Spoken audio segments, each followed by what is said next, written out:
To reset the dash camera, first of all, stop the recording by pressing the recording button. Once the recording is stopped, you will hear recording has been stopped through the no voice notification. Then click on the hamburger menu to open the dashcam settings. This will load the dashcam settings. So here you can scroll up and down using the recording and mic button. And if you wish to go back, then you will need to press the hamburger button. Scroll down and click on system settings. And to click OK, you will need to press the exclamation button. So this will open the system settings. Scroll down the page and at the bottom you will find an option default setting.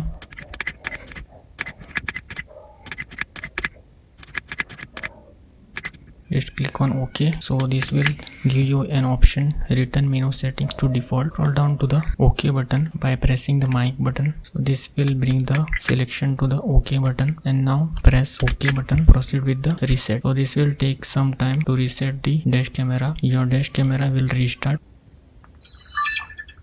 and you will be asked to set the language, then set the time zone as per your region, then press OK, then select the speed units which you prefer. You will be prompted to format micro SD card. All data will be deleted. Click on OK. This will format your memory card. Memory card has been successfully formatted and the dash camera is now ready to capture. So this is how you can reset your dash camera.